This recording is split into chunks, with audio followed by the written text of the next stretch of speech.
Balithethe wo, balithethe leya mthwakazi, balithethe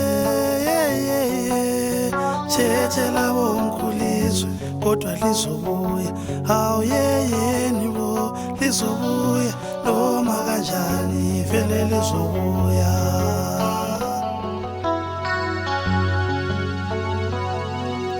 Balithethe phela mamenemene, balifake esikhwameni bahamba lalo, balinika izihlobo zabo, indlala yasishaya kwazwela, okungapheliyo kuyahlola, lizobuya noma kanjani, okungapheliyo kuyahlola madoda we.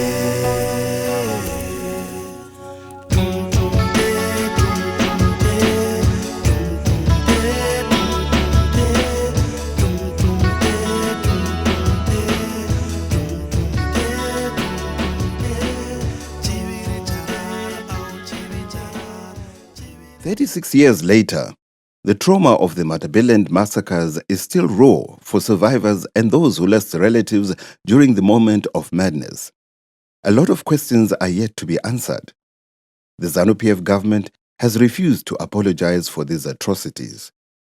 There are many theories as to why Gukurahundi happened. Some believe ZANU-PF wanted to introduce a one-party state, and ZAPU was a stumbling block.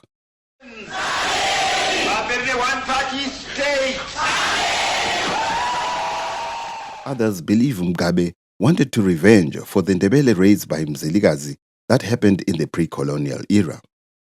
To some, it was well-planned genocide.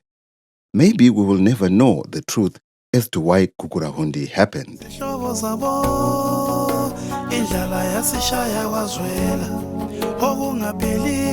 John Makumbe described Gukurahundi as a policy of annihilation. ZANU used Gukurahundi, a policy of annihilation, to establish what Norman Krieger calls party nation and party state. Professor Sabelo Gacheni observes that when ZANU-PF came to power in 1980, the state became an agent of Gukurahundi. The state now believed in eliminating all those who did not agree with them.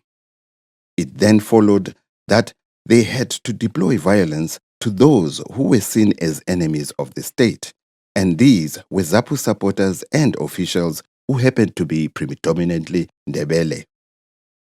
Mugabe first mentioned the idea of Gukurahundi at the Heroes' Day celebrations on 12 August 1980. He said former guerrillas would be formed into a militia and trained to combat malcontents who were unleashing a reign of terror. This was before the outbreak of dissidents. However, it has to be noted that right from 1980, there was a problem of rogue elements who refused to go into assembly points in Zanla and Zipra camps. In October 1980, 7 cases of robbery by Zanla combatants were reported on the Harare-Mutoko highway. Zanla guerrillas carried out attacks on police stations in Mutoko and Mount Dauren areas. On the ZAPU side, Joshua Nkomo sent his top officials to try and negotiate with those who were refusing to go to assembly points.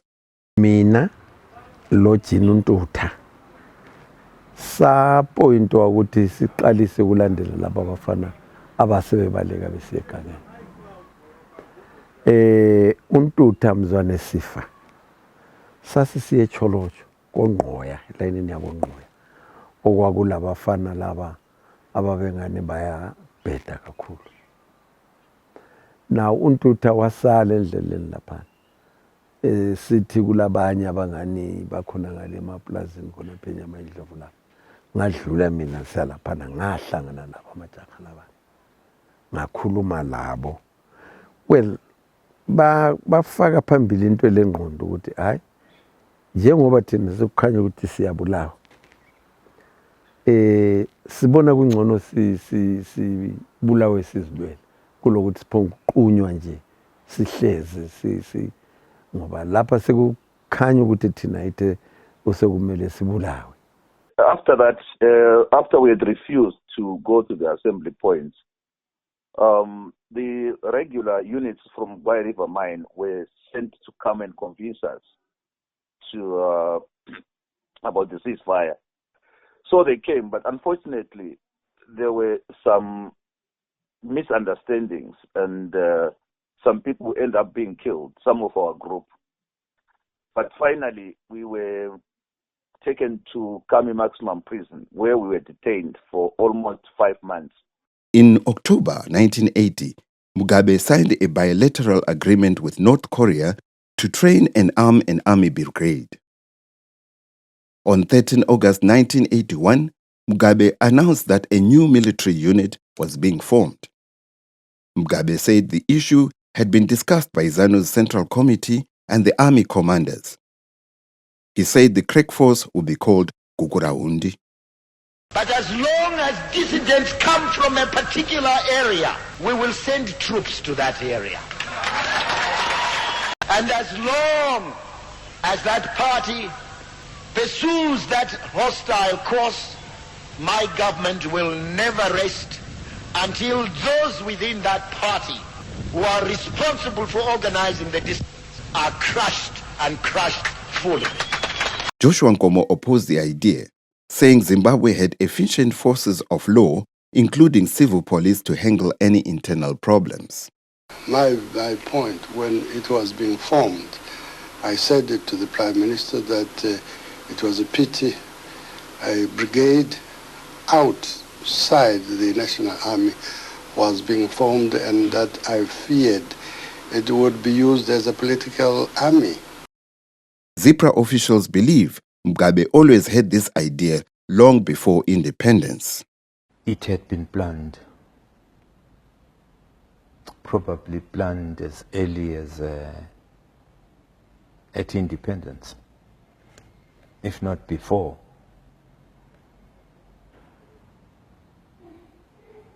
By both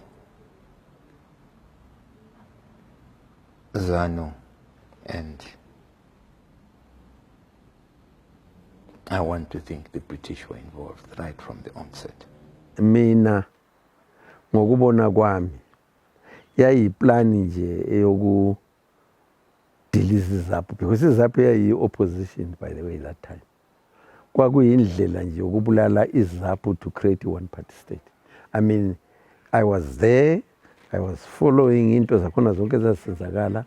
Mina ngokubona kwami it was, you know, during the time Mugabe determined to bumba a one party state. But into a disturbance within the one party state, is up. Gukurahundi was a plan, a project, I think, planned before our attaining independence. The visits that Mugabe had made with Korea earlier before independence, more after independence. I think those preparations were being done in that clandestine arrangements. And more, again, colluding with the Rhodesian whites. Commanded by Colonel Perence Shiri, the current Minister of Lands, Agriculture and Rural Development, the 5th Brigade was mostly made up of ex-Zandla combatants from Tongogara Assembly Point. The Zimbabwe National Army was trained by the British from 1980, the integration process as such. So whilst we were there, there was actually, I think, a requirement from the Army headquarters that some certain people be sent to 5 Brigade for the formation of 5 Brigade when it was formed. So hence I was picked to be one of them who went to 5 Brigade, fewer of us. Of course, on our side, from the Zebra side or from this part of the country, we were very few that were posted there. So this is how I found myself in 5 Brigade. Most of them, they came from Tongogara Assembly Point, and there are few battalions that were integrated, and with the majority who were ex-Zanla. You see, there was at a time when Amazipra decided to hold on going to integration, but then the Amazanla, they went ahead. So those were units that were picked to go and form 5 Brigade, part of them. The new unit made its intentions clear even during its training. They were linked to the murder of 3 young British holidaymakers. Tourists who strayed to the training area were beaten, humiliated, and harassed. The crew of an aircraft of the British Queen's flight to Zimbabwe in advance of a visit by Princess Anne were also detained and threatened. The 5th Brigade was kept out of the public eye until the independence celebrations in 1982, when a team from the unit put up a martial arts display. The 5th Brigade was mostly trained in party ideology and military training. Militarily, you never talk about politics, but it was a different story. When we reached it, we found that slogans were being, it was this order of the day, Pamberine Zanu PF, Pamberina Prime Minister, Pamberi. That's when we met the Koreans there. So there was a lot of more animosity there. And part of us, they never stayed Tama days, they ran away. Yeah, because it was like passing the Machua pass and so on. They were not well trained. Theirs was to kill civilians. I mean, to be honest with you, those guys were simply political. Because where have you ever seen an army that go about their operations singing, exposing themselves? All they knew was killing civilians. In 1981, there was heavy fighting between Zipra and Zanla combatants at Ntumbane Assembly Point. This led to even more ex-combatants deserting. The exact number of people who died is not known. There are about 7 coaches of rail that were loaded up with dead bodies, and we don't know what happened. Former Zipra official Mishek Velapi says they were in refrigerated trucks full of bodies. I had 32 refrigerated trucks which were there in railways. It was not orderly. We can verify that from the railway itself. How these bodies were disposed of has been kept a secret over the years, but Velapi says he was one of the people in charge of disposing the bodies and were buried in mass graves at Luveve Cemetery. I was in charge of that. Tell us about that. If you want to, you drive me there, we identify abantu bentumba nababalahlewa. The person who did that was National Organization, organizer, Vote Moyo. The Gukurahundi Pass-Out Parade was in December 1982. It was attended by the then Prime Minister Robert Mugabe and the current President Emmerson Mnangagwa and former President Canaan Banana. There was a pass-out when the then Prime Minister was there, the Defense Minister, the former President who was there, Canaan Banana, was also invited. Emmerson Mnangagwa was there. And when all arms were fired and so on, and everybody was excited, even the master of ceremony once said, Zanzina Chef Mnangagwa, I feel like remaining here, staying with this. Yeah, he was very happy to see all this fireworks that was taking place. On 7 February 1982, Mugabe announced that arms caches had been discovered at Ascot Farm, 37 kilometers north of Bulawayo. Ascot Farm belonged to Nitram Private Limited, a Zipra-owned company. On March 11, 1982, Lieutenant General Lookout Masuku and Dumiso Dabengwa were arrested. In 1983, after 16 months in custody, Dabengwa, Masuku and other ZAPU officials were acquitted of treason. Commander of Gwai, Uswaneni, gave evidence against us. In the caching of arms, he said, I had visited Gwai camp, and whilst we were walking to some place, I actually gave him instructions to the fact that they should create weapons, arms caches. And it was true. And it made it difficult because it was him or me who was lying or telling the truth. And I had no other defense really, except to say Swaneni is telling lies. But of course the court had the exhibits of the weapons that were there. Only at the last minute, towards the end of our trial, two of the young men who had been given the task of caching those weapons decided, when they saw this trial going on court, and they said, they volunteered and said, no, we want to give evidence. And they came to give evidence that it is him, Soneni, the commander, who actually had been instructing them on how to cache those weapons. And that's how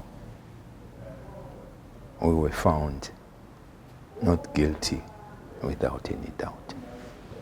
There was, this is what I call the third case, which was somewhere in the Matopos, where Vela Pirada had been given instructions to conceal some of the arms for the ANC. And remember, we had ANC comrades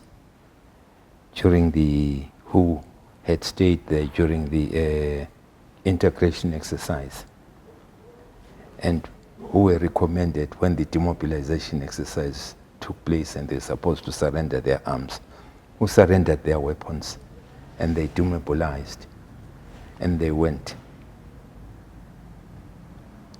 to stay into the allocated villages with the people there, waiting to be armed and waiting to be given instructions about their crossing into South Africa.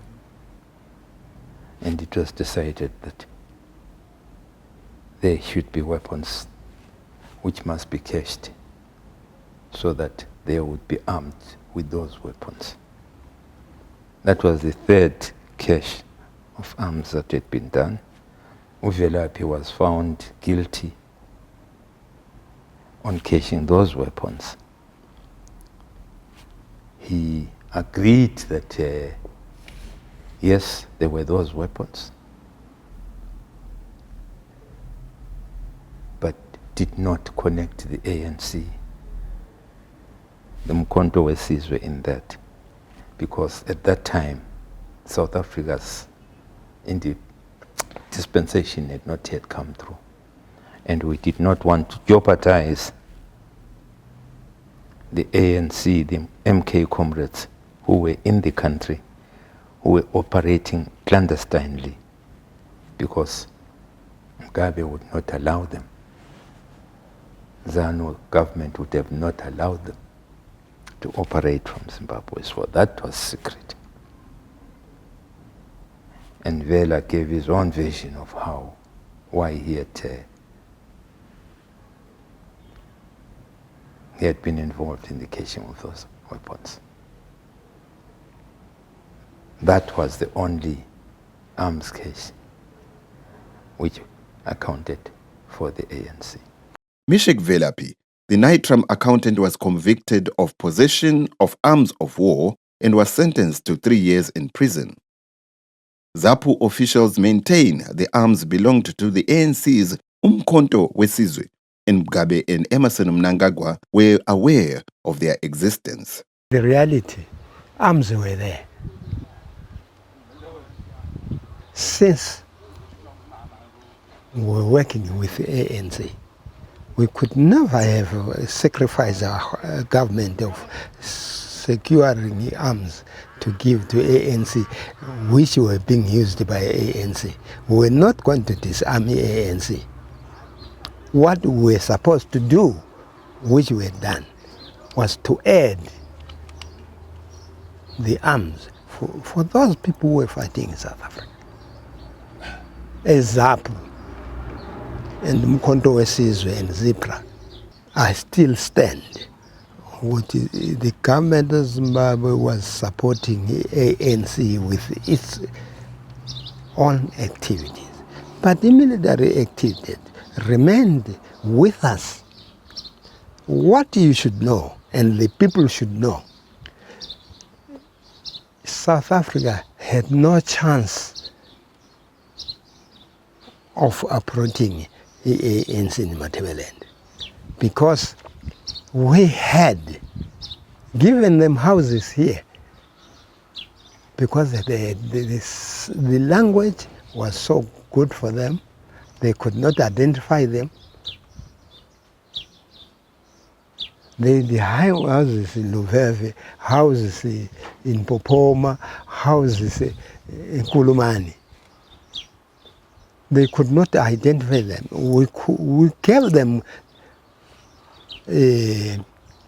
registration certificates of Casey, Plumtree, Maswingo, where there are people of Ndebele type. That all the identity of this country. That is Umkhonto weSizwe. Mina ngisebenza ngale lapho kwenziwa khona izithupha ama birth certificate lama passport. Ngemva kokuba yenzela bona ama birth certificate lama passport amajaka lamabili. Ngathi ngizalenzela izithupha ama waiting pass angu 50, which I did. Ama waiting pass la angu 50 these are temporary documents of identity. Kungakaphumi isithupha sezinga.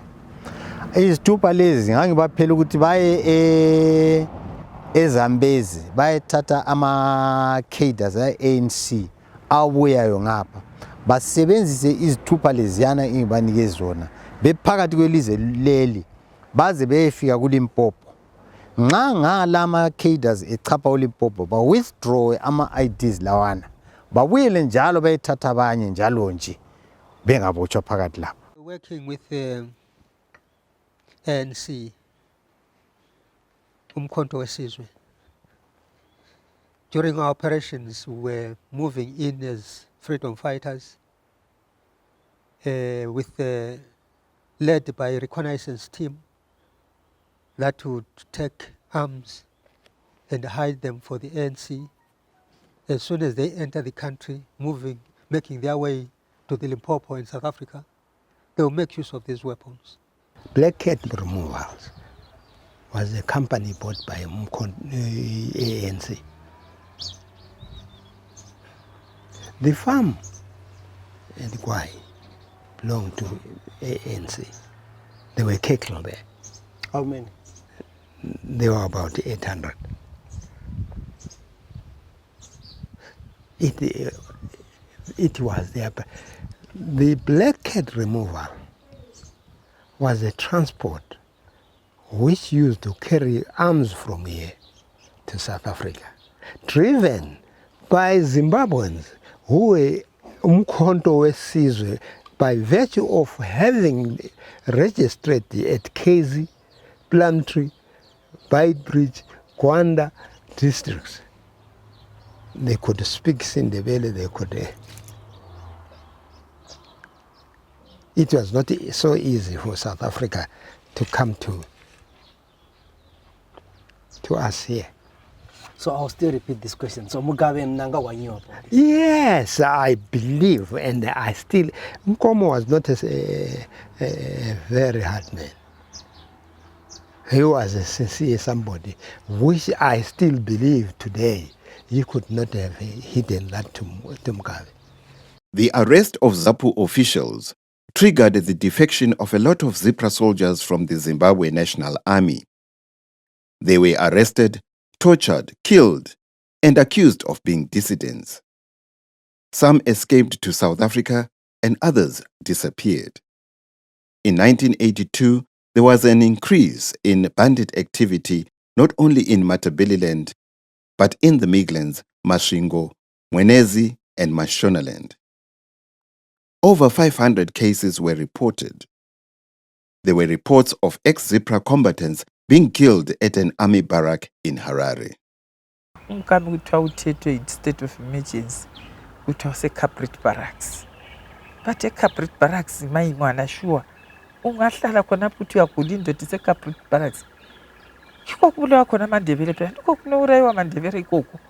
Thina mungathi chinonga amaphipsi zwabo zviya zvinyembe zvavo vakapiswa vanopisira kuseruko kwekempu.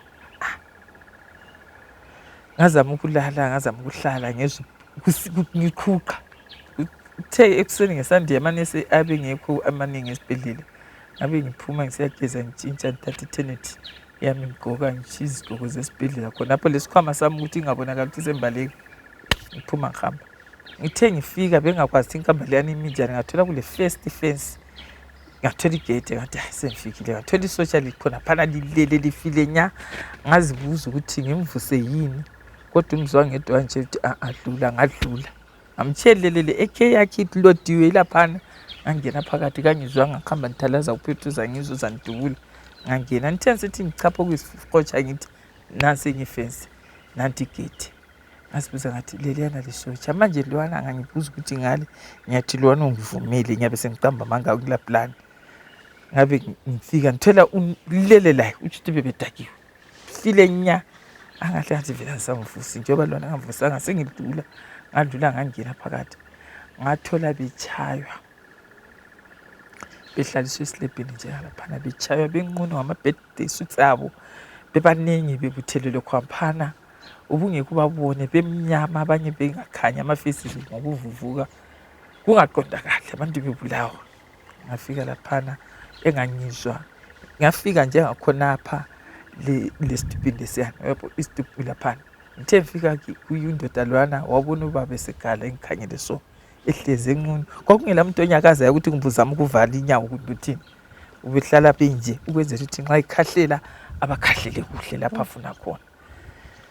Ngafika uthe mbona ukuthi lo yakhala wachibilika wakhangela ngitshitsha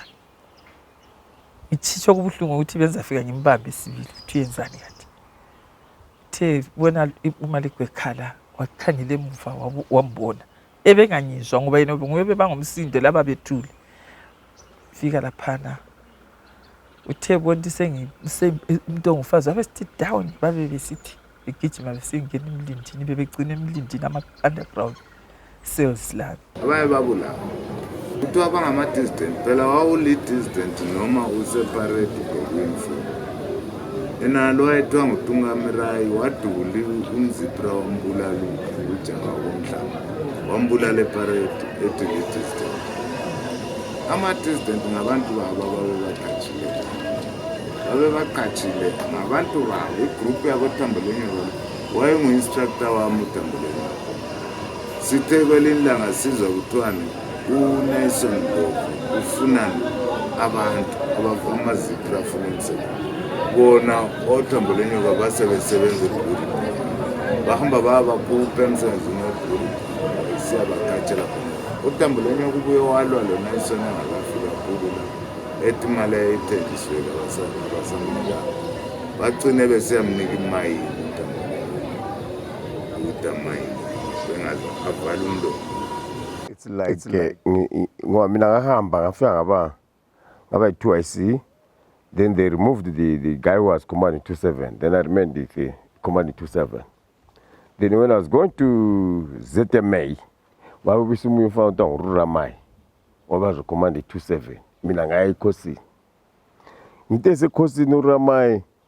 That was the time passing to some distance. Then Ruramai understand why we see parade. A parade la pana fete masipra uku mazanda So guys complied. By that time it was, I think it was 700 zebra, 700 zandla.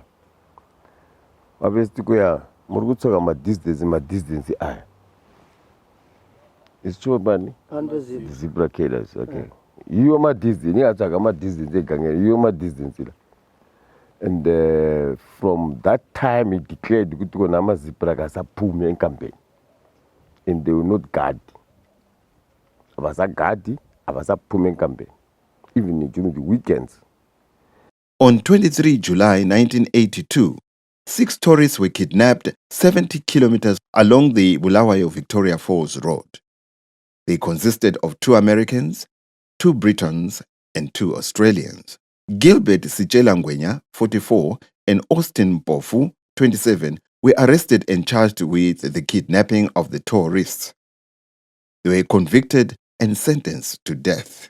The 2 were hanged at Harare Central Prison on Tuesday, 7 April 1986. The very issue of Gukurahundi was stage managed. I emphasize again. To me, as an accused, I still believe there are no 6 whites which were killed 80 kilometers along the falls road. That was the tip of the stage managing. There are no white people who died.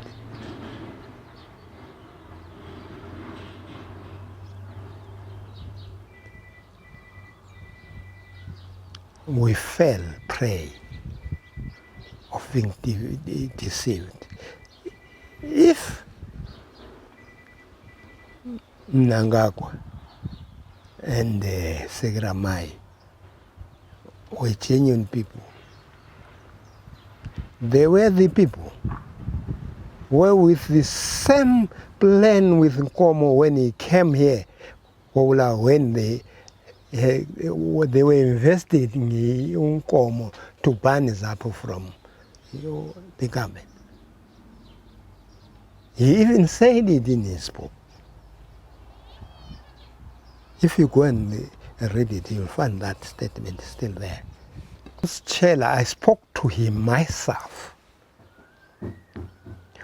Chela, what really he told me is this: it's Kurubi prison.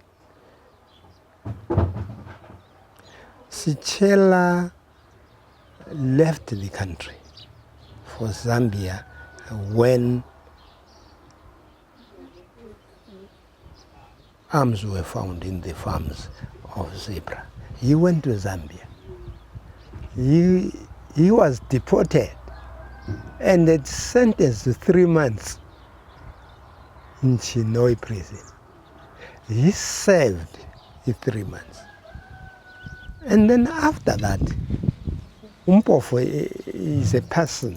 There were 2 people condemned. I spoke to them personally myself. If you go to the records, Chikurubi, when I committed an offense to go and meet them.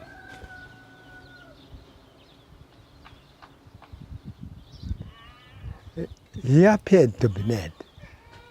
And then I told him personally, but look, they will kill you. You are going to die for something which you don't know. So then the other person, Umpofu, who was he? Umpofu, I don't know. He was not a trained somebody. He was a person who admired Uschela. But let me ask a simple question. After Chela was sentenced to death and hanged, have you ever heard of the story of these 6 whites? Some were said to be coming from Australia. Where are their parents who were looking for them when they died in Zimbabwe? Uschela waye echawe kakhulu. Usitshela when he appeared before me, wayevele ekhanda seliphambene ngokuchaywa. Wayengakhuluma izinto ezizwakalayo ngenxa yokuchaywa ayikwenziwe. Wayengasaphelelanga. Okuyikuthi alubane ngabe i-trial yakhona yayi-normal, so to say. Usitshela kwakumele nje kwenziwe i-order yokuthi aye ekuzanyelwa, you know, ngamadokotela abonakala ukuthi i-state of mind yakhe njani. Wayenganormal appear before me. Gukurahundi was deployed in January 1983. What followed were reports of numerous atrocities. Even those serving in the army were not spared. The first cordon search, I was on leave. Yeah, they found me in the house in Pumula East.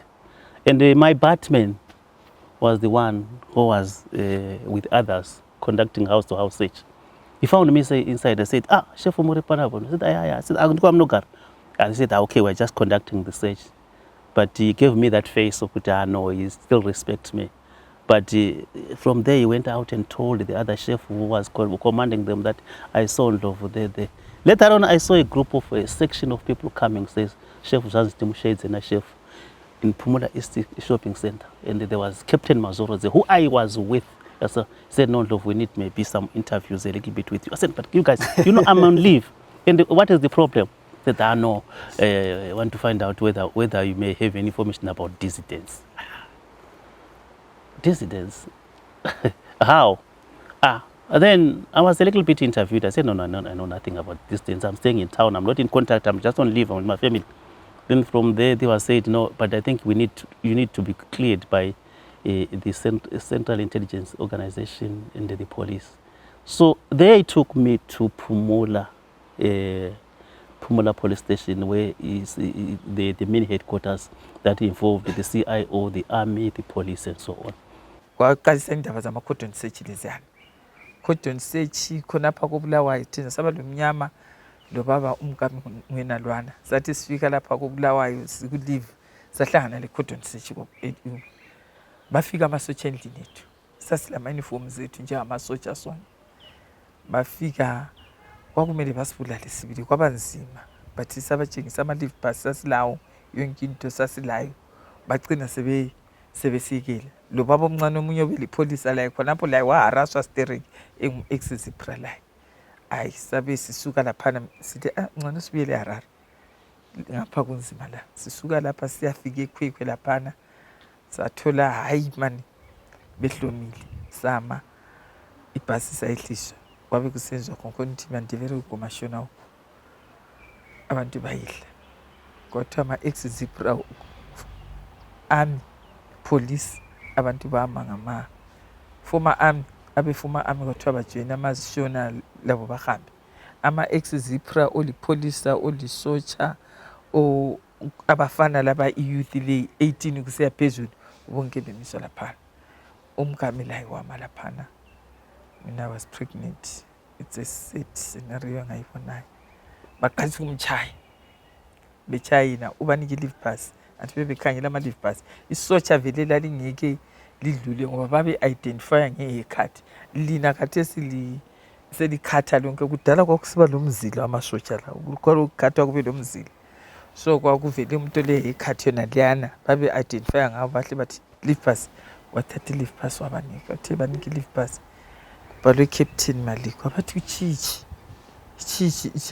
chichi nanzi CAPT. Athi yena ngiyabona ngicabanga ukuthi ukhuluma lesotsha abethi hawu koporo. You can't read ukuthi captain. It's Captain Maliko. Wayeseyilahlile. Stupid. Inini boss wangu ndi koporo. You are nothing. Dini etsapa hopo mkwembe kudai. Rekurai wewe chua. Emhlokoze umunye emchaya ngesiduku sombobho umunye emfaka amapapa from all angles. Bengimile ngibukela abantu laba ngisethu engena nebhasini. Wathiwa ibhasi kayihambi.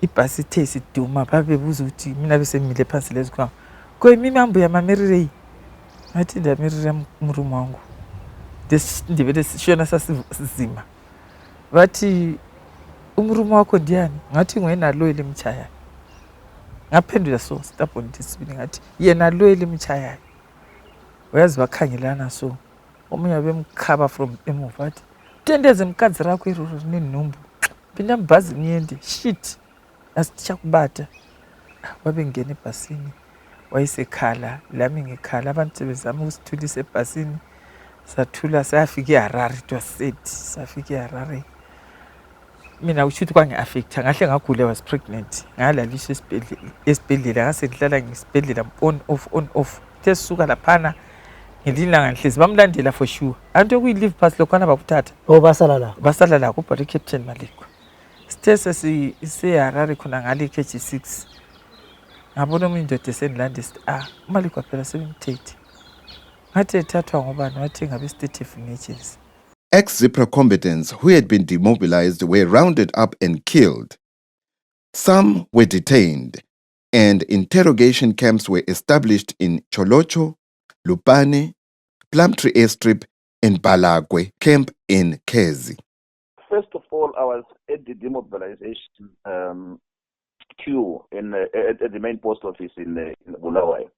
And somebody approached me and said to me, if I were you, I would leave this place straight away because the CIO are looking for you in connection with arms that have been found at Asquith Farm.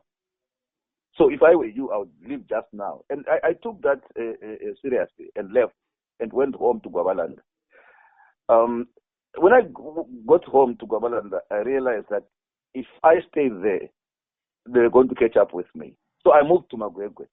And when I got to Magwegwe, I got the information that they had come after me to Gwabalanda. So I stayed in Magwegwe for a few days. It was sort of a refugee-like because I couldn't go back to Gwabalanda. And when I found out that the net was closing down on me, there was no way I could go. So I sought refuge in Cholocho.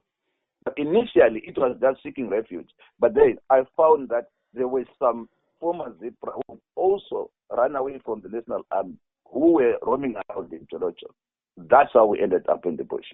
uMasai owayengumama ayekhona ukuthi angakuthatha umuntu ongubaba ahambe nawe ematende nakhona khona ngale wona ungazi lutho bafika bathi lapha bobhuti yazi silusizi ngoba abantu laba basishisa amadoda ethu khona le Harare bathi bazosifaka egangeni elinje ngicela bhuti ukunceda ungisize sibili ngikhanuka umkami sibili na ukhululeke uzicabanga ukuthi khona njani lapha zathola umfazi ma ngene ku-stretcher bed kwakhe lapha kathi ugqumekeni ugesi ngaphansi ma wona usibani ngona ukhulula uyagqumeka abaningi babe paralyzed then ungabona ukuthi umuntu lo angatshona kwakunebharaki yakhona abakusakhona bekuthathe nje uyefakwa khona ngale then intambama ebusuku abantu sesilele ngama-12 bayakhetha abatshonileyo sebesiya baphosela emgodini then labana abangani bavuke bephefumula bazathathwa bengani bayatreatwa mbijana hayi impilo yakhona ayisikasi lokudla kwakhona kwakudliwa nzima lapho elidla khona labe ligombelezele lichaya khona mbijana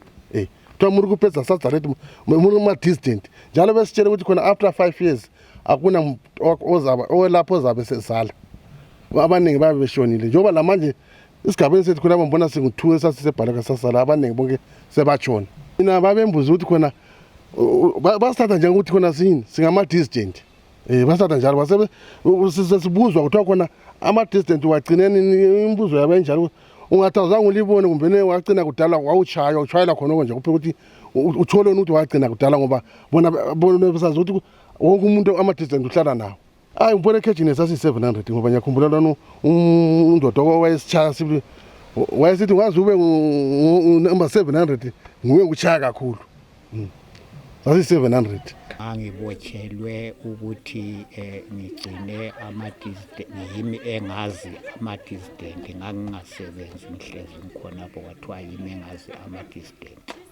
ikhefu yaqalisa mhla ka-3 nge-Friday 4 nge-Saturday uphi umnyaka ke lo 84 3 Friday 4 Saturday 5 isande ngabaleka ngaya edorobheni ngabaleka ngachiya abantwana ngagada isitimela ngaphenduka futhi ngithe ngifika etown ngaku-railway laphana ngathola isitimela sika-1:30 singakaphumi ngathi nix ukuthi lapha ngibaleke mina ngikhetha ukuthi ngiyephila ngichiye abantu abami ngabe ngisiya ngaphi ngaku-railway ngifika ngithatha itikiti siyagada isitimela sika-1:30 ngayathola kuyikuthi umkami bamchaye bamenza isihluko okumangalisayo ngesonto uthe ngomvulo ekuseni kunje nginathi itiye bekhempe phetsheya laphana kusegcekeni nje babe sebefikile kimi so lapho bahle bangitshela ukuthi wena ngokuthiwa uhlezi lapho ungasebenzi wazi ama-dissident ngathi hhayi ama-dissident siyawazi sonke kabafikela kithi sonke khonapha ngiyawazi sisikhathi bengithatha bengisa ngaphi ePlumtree ngaphenduka ePlumtree ngajika ngaya ngaphi eMangwe ngahlala 3 weeks eMangwe bangisusa eMangwe ngaya ngaphi eBhalagwe lapho engahlala khona kwaze wafika u-October 8 months ulungangitshaya ngeswazi zengagu lakhathi esingizilima lo mfazi wami swatshona ngendlela abamdemecha ngaye ngamthola bemdemeche ngayo sengiphuma eBhalagwele sesikhishwe eBhalagwe abamdemeche ngayo ufile kade singu-214 kwakukubi kakhulu ngoba kwakuchaywa 1 wawusiyathathwa istatement sokubuzwa ukuthi ama-dissident uyawazi kufanele uthi wena uyawazi ngoba nxa ungawazi wawuchaya wawumuntu wawungaphongazi ama-dissident kuyabe kubhalwa uchaywa ngumCIO ngapha uchaywa ngumCIO ngapha omunye ebhala istatement sakho osikhulumayo impilo yakhona yayimbi kakhulu ngoba sasihlezi singabachawayo 1 kungabaleka umuntu nje abanye babebaleka selichaywa yinto elilala liqoqe ebusuku lilele emabharekeni ukuthi asibalekeni lalichaywa kwakukwaniseka ukuthi nxa ngaye ilanga laliphuma abanye babethathwa ngamasotsha besiyawatshela amasotsha abanye besiyagebha ama-toilet amasotsha abanye njalo besiyathezani inkuni egangeni yiwo umsebenzi owawusenzakala khona ngale ngeBhalagwe bese kusiba lokuchaywa ke khonoko esasikuchaywa kuthe sekucina khona ngo-October ingathi ngoSeptember sase sitrainwa sivuka sisiyatrainwa ebusuku ngani ngabantu abasempini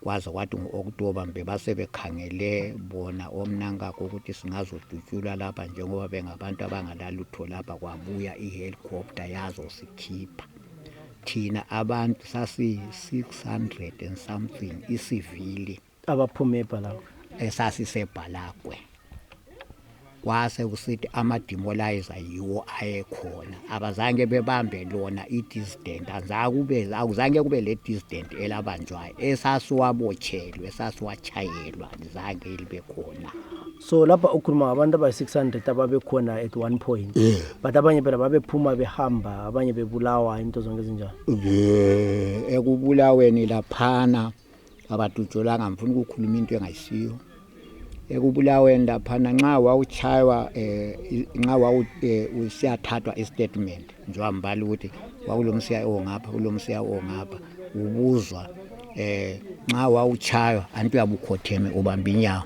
nxa wawuchaywa lapha so nxa usuqeda ukuchaya laphana abantu labana babengakananzeleli ukuthi igazi liyanquma besiyalala ngaphi emabharekeni laphana mhla ngelanga engathi ngiphume eMangwe mina ngisiyafikela khona ngale elikuzeni ngeBhalagwe wavuka kufe abantu ababili ngenxa yokuchaywa igazi linqumile bathe sebekubona ukuthi abantu babulawa ukuthi bayachaya wawuthi nxa ngawo ungazuchaywe sola ususiyalaliswa phansi elikuzeni empompini uvulelwe amanzi ezulwini So kwakusenza ukuthi amanzi igazi linganqobi. Babe sitsho njalo kwakusenza njalo kulapho kwangathi kuba nanganeni ukuthi abantu bafe. Kodwa abantu babe sifa yini eBhalagwe? Abafa kakhulu. Bafa kakhulu. Bafa kakhulu. So ababe sifa babe senziwani? Asikwazi nje wathi anti sasivalelwe. Thina sasemabhalekeni phela lanxa babe bathwala bebasa ngabisi sasisizwa ukuthi abaphoselwe emgodini wemayini khona ngale maphisa thina sasivona sasemabhalekeni sakhelwe ngocingo ireservoir njengamabhalabhala ireservoir awusoze uyiphume phela ngithi sasevalelwe ngereservoir njengabantu abalamacala amakhulu singalamacala athi semphuma eBhalagwe umfazi besele bemngenela khona ngapha bona amasotsha waze wabaleka waqala wabaleka bamlanda ebusuku angazi ukuthi kumbe bambamba kuthe kusasa kwakhona wasevuke siyalala ngaphi komakhelwane bathe besithi bayabuya bezomkhangela ngale khala ke bamthola engekho baya komakhelwane omakhelwane basebemfihla bavuka kusasa omakhelwana baya bethi wena mntwana hamba uye kini. Mina ubaba wayekhona khonapha yathi ikhefu ivala angizithwele umuntu 84 bathi besuka lapha besiya edrobheni sasibaza sithunga sesithambe ethengisa wagada imoto wahle wavalelelwa khona le drobheni so mina ngasala mina lapha I think ngagada laye siye ematoponi siyahlolwa ngathi mvela lengagada sezivaliwe zangapha zingasabuyeli ngale la ngale ngasabuye ngapha bangaze ngabeletha wathi ngibe ngingakabelethe kwakhanya ama Gukurahundi abuya azomdinga la kodwa ukuthi ayimdinga wayenzeni kwakuhambe njani njoba wavalelelwa ikhefi edrobheni azangikwazi bathuma umntwana esikole wazomdinga la bathe efika ngathi ayikakho valelelwe ikhefi ngaphi edrobheni bathi uyafuneka emagamtrineni ngale limtshela abo ngathi ayikakho kabuya wathi esizwa yena ukuthi uyadingwa ngapha kasazange wabuya bangangaze ngabeletha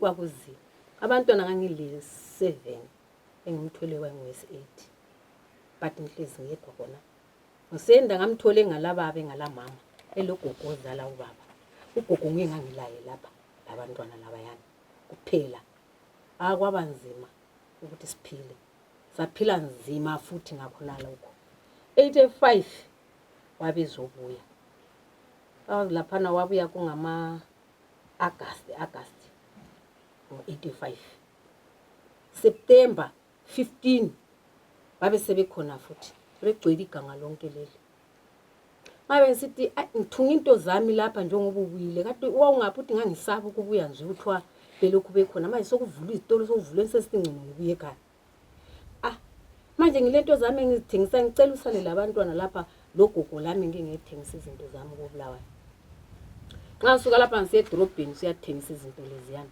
amasotsha lana ama support unit abisalefika kuthiwa bona ama dissident ngotwa bengathi ngaphe balandela baze bazokuthi khona nxa ngise edrobheni from a Friday ugqibelo sonto bebemdubule mina ngikho ngosedrobheni waye yedwa nje yena wasuka lapha abantwana nxa sembabuza laba abakhudlwanyana bathi usuke wathi salanini lapha ngisathi anjho sasiba uyabaza ngisathatha isigodo sami ngigamla isigodo sami lapha ngiyabuya khathesi wathatha ihloka wathi uyagamla isigodo yohamba kwabo kuphela esigodweni leso lapha wele khona isigodo sisidobhile ihloka silidobhile.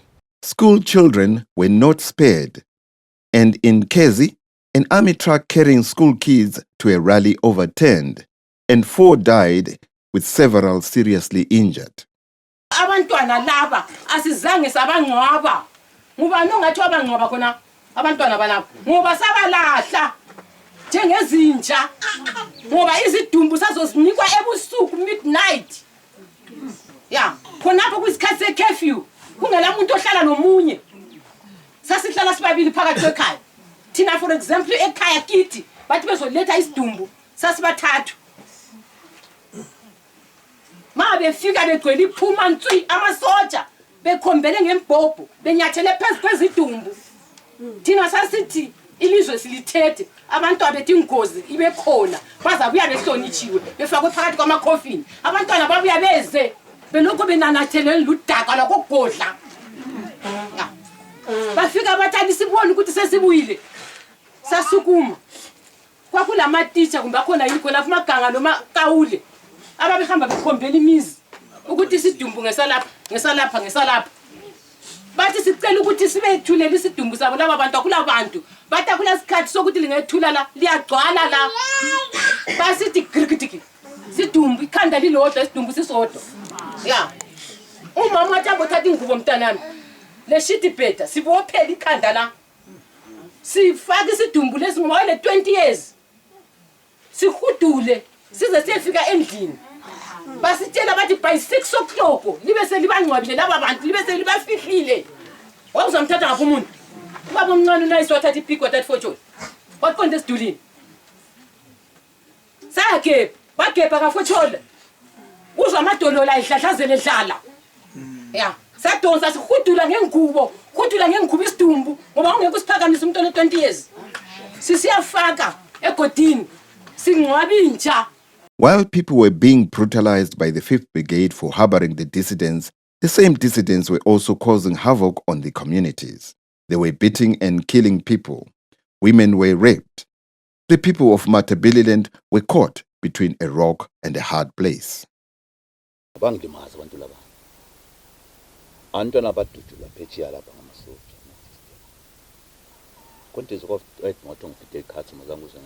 All it is and don't fit the cost.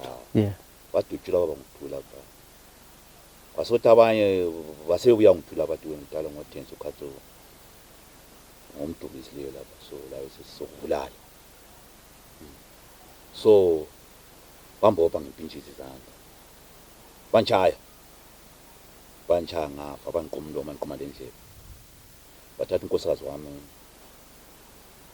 ba umfana umyolala babe ngithuka umyolala lapha uma thatha sisomalala la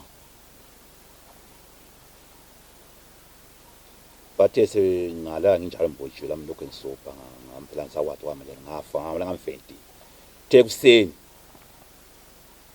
ngavuka sesikuhlungu lami abantu abandimaziyo bamba siwatsha ngaphansi amatopo ethi babuya ngithatha la ngomsesibhedlela yakona esibhedlela eCentral bangelapha wabe take imthatha amaphatsi akho la engxenye bangawabisela hayi vele bathi akuyenza ahlala ba 3 months esibhedlela umuntu sibilo elajwayo sisuthunga embambo la bengiqhamuka ibambo la so umntu bawuquma sibili la baquma simlo anti kwenta usapheqa nje nimlo kuma lendle baquma angikhona sinesikhathi sama-dissident hayi sihlupheka Stereki kakhulu ayikhona ngokudlala ngoba labo babelodlana ngapha isocial lodlana yonke into ihlangana kuwe kungelala phe ochedela khona ungakhanyela uhulumende ithi yena walethe Gukurahundi ngoba lina amandebele la le wa support ama-dissident lali wa support siwasupporta ngayiphi indlela uhlezi lapha baba phakathi komuzi lapha uphuma wena othutsha ngapha uzala othutsha ngapha uzala uyafuna kawufuni abe kutsho uza kwenza ngoba uyabusupport impilo yakho ngendlela esasithwele enzima ngayo ihulumende nxa isitsho njalo uyazi ngathi siyahlangana sibonana emehlweni imphendulana laye ngake sikhulumisane kahle ngangcona mbulala ngoba ubuhlungu esabuzwayo bukhulu abukho lutshwana kuyena lindawo yakithi yonale badutshula abantu phambi kwami abadutshula la ngama-dissident mina ngashaya iGukurahundi ngitsho nje ngile ndawo yami le pain la khathesi ngangiqamukile ubhambo ngishaya iGukurahundi ngizithwele yasichaya iGukurahundi qeda ukuchaya iGukurahundi uyabuya lwana uthunga bangaphi labo lowana nxa iphuma lowana uyabuya uthi bangaphi labo ubuze emntwini ohlezi phakathi kwendawo wena kawuyindawo uhlala khona kuke kwaba kubi kakhulu khonapha kudutshulwana fair ngekukule i-social le lokhu i-distant but thina sachaya suppose safa uchayela ukuthi indaba beze bazongena lapha lina lingasitsheli lo wani uthi yona kawuntsheli angadlula lapha ngejambo yakho lapha lowane sebuya ubuya buza athi ijambo lengakabani hayi udlulile kumele kufele kulo mama wadutshulwa phambi kwami mina lo ngidedela umntwana mina kumele sidutshule sonke but ngachaya ngaphosa ngafa sasivuswe ekseni kuthiwa siyotshona sitshaya itoyitoyi laphana Gukurahundi every day sisiya khona uyachaya khona ngale yikho khonoko every day sisiyatshona sigida khona ngale kuchaya uchikondo nti ingoma zabo ngaka ngagidiswa mina ngidwele isisoneso ngagida khona phana saqeda phana kwathiwa sesigredwa kade ukuthi bantu babengani abatsha abangani batsha sokuthi abayasala umunye wasesithi yiwe unenumbu ngathi ngathi hamba yikho ngasile ukuthi ngisale lapha ngangilo mama zala khona lapho hayi ngalandela abanye ngihambe ekhaya so lapha babesala babesenziwa ngabafazi abesala babengabafazi so libona ngani konkana kwayenza njani ukuthi unqengu usamutsha uthethwe ubaba usele ekhaya wena susiyarechwa khona ngale nxa usiphendula lapha ubaba uyamtshela uthi uyabe bona ngamehlo akusithi uyabe ngaboni uyabe kwazi ukuthi vele kuyenzakala lokho ngoba ngavoice angithi usebulawa angavela uvula umlomo usefile uzathula kuphela ahlale lawo so ngabe kwa-affecta njani impilo zabantu khona hayi impilo zazinzima silo ngoba loba umuntu anti kule mkhuhlane emhlabeni liyani yayisiba khona vele yawo ungaba khona uziqinisa yakwelatshwa kwakukubi kwakungakuhle so abantu babekwanisa ukuthi bethola isiki into ezinjalo yayisiba khona ngoba mina kwami umdidenzi ngangavika ngathi lesiki kodwa ngangalayo ngangavika sibula yikho ukuthi njani ngakhomba omunye umdistant ngathi nguyonikileyo lwana umdistant wayengathi uyazwisisa nje ebantwini ngase ngisithi nguyonikileyo base besiyabuya la uthe sebuya ngathi hayi ngizama ukuzidefenda lo muntu benirepha hayi Gukurahundi yangichaya lapha lo umbhobho lo ngathi ngiyavika so cha umunye la cha phezu kwami la yami ngawa phansi futhi ngavuka njani ngazivuka lami kodwa ngamphethe umntwana lawo wela lapha ngavuka zama ngikwazi ngavuka njani ngabona abanye bemphethe lapha bemphethe nje semfukile ehlezi kodwa abafayo phambi kwami babe ngu20 abalalahlwa khona lapho abanye bahlala be3 1 koti wayenda bo3 1 koti kwakungaphi lapho emkuwa isikhathi sokuphela sasisuka khona phasi siyalala ngale entabeni ukuthi inyanga linde silala wobhasi la ngenkani la nxa vele ungafuni uvele uhamba ngenkani ekuthatha kuphela ngenkani uvuka ubuye kuseni intama njalo futhi liyabuyela so khona lezi ntabeni kwakusenziwani bayifufali abanye belezithwala thina yithe sesilala la obhasi laba besenza abafasi ngazoziyali ntama uyageza lihambe ligeza libuyele futhi lela la bakwenza kwesikhathi singanani iviki yonke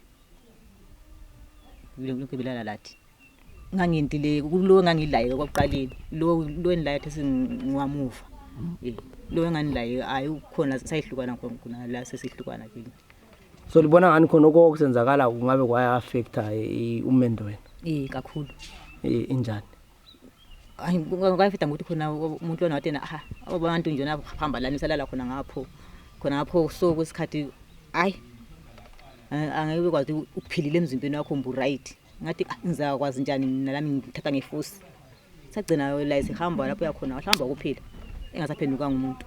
The human cost of the loss of over 40,000 lives during Gukurahundi is incalculable.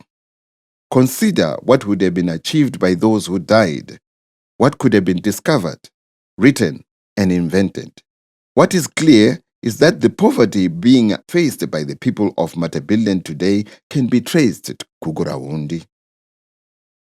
While we have always talked about the loss of life, we should also not forget the economic loss.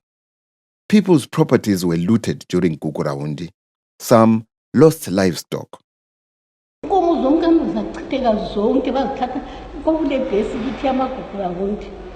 bethatha besiya kudla ebhesini inkomo yonke into namhla umkami ongiyena ongazange adlule lutho azange azuze lutho lwami ubaba lona ngisaba ngibana namhla kuyaphila kaze akangitshele nje ngilodi igama lokuthi wena mfazi wahamba wangaphi lapho uyamazi umuntu oyindoda namhla senginyanga ngenxa yami ukuzisa ubuhlungu kaze akakhulume lutho but ngamkhangela so khumbula impahla zakhe okumbhikisa empika ngiqokezana ngoba leso sikhathi ngisitsho ukuthi ngahamba ngaye edorobheni ngathatha ngiyabona 1 year 3 months ngingasabuya ngekhaya anditholanga nkomo umuzi ngathola kwaphakama indlu ngomoya kwanethelwa yonke into esendlini sombheda konke kwafa konke azange ngathola lutho ngathi sembuya kuleyo ndawo ngafika ngathutha lapha engangikhona ngazohlala kwenye indawo ngaqala kutsha ahamba izaba 6 kwaba lamadonka ngu8 ahamba ngazi ngagcina amanye akhona ngiwabonela samuye ngapha kodwa akwaba nzima ukuthi ngiwathathe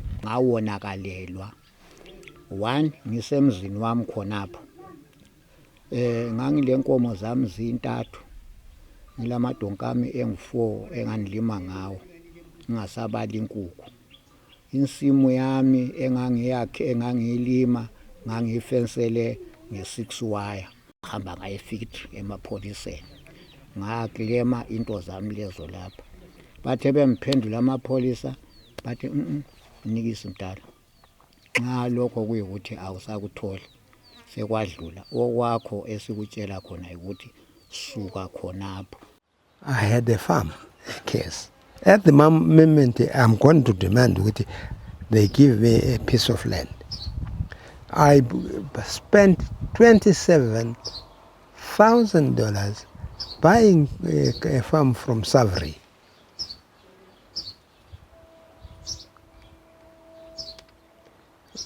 Because of arms misunderstanding. They recycled people there. Zipra lost property worth an estimated $6.5 million. Not only property was lost, but lots of documents, history, and memorabilia were looted and were never recovered. We had money, which was supposed to be Zipra funds. It was $6.5 million. This money was given to Zipra by Zabu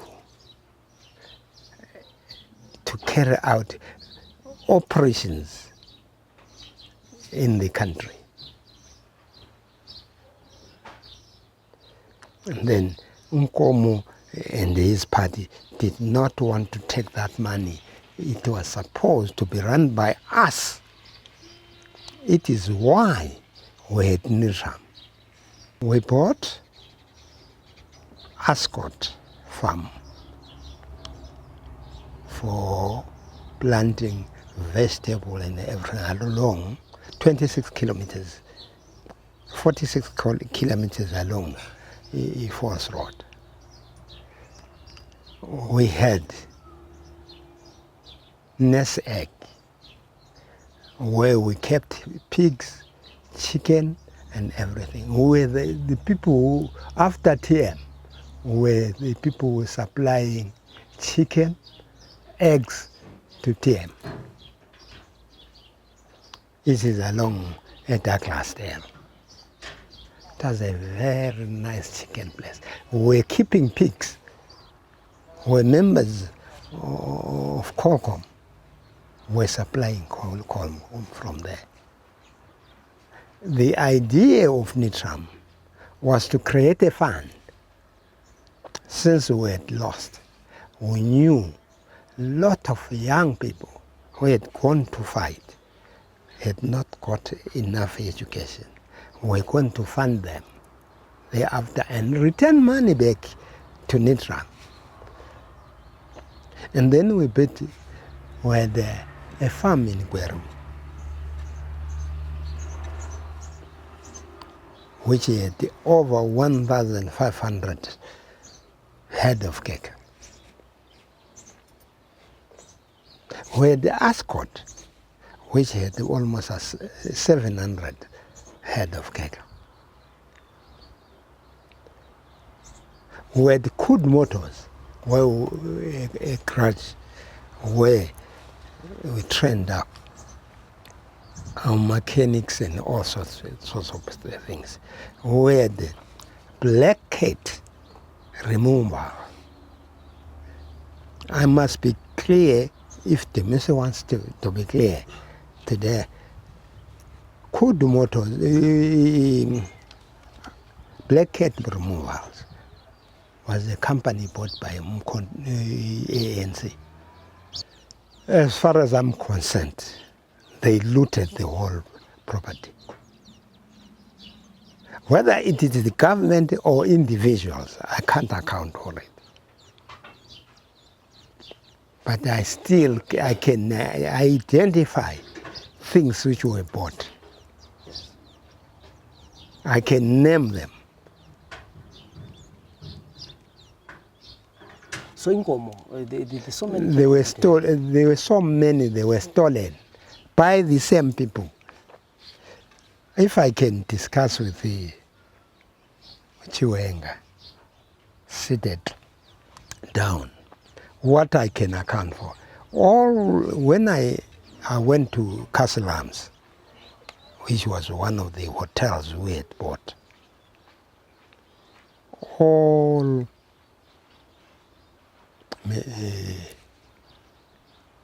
cold rooms, machines were stolen. By who? If what I want to make clear, if Dabengwa and his men were bad people, they should be been arrested. And Mugabe's government should have nationalized the Nitram property and gave it to the people of Zimbabwe.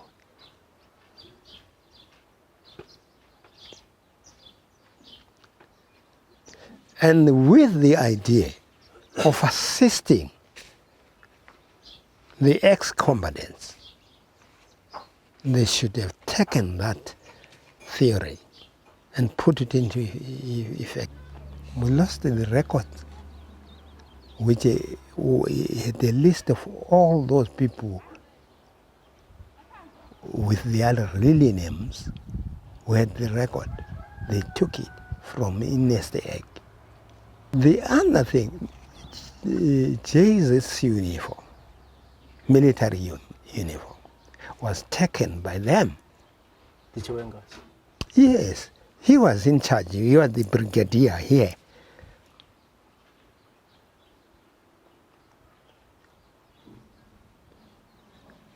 It's better. Mnangagwa is a person in the president's office, his intelligence officer in the president's office. He could not have missed all these things. Little has been done by the National Peace and Reconciliation Commission, and one wonders whether the people of Matabeleland will ever get justice over the issue of Gukurahundi.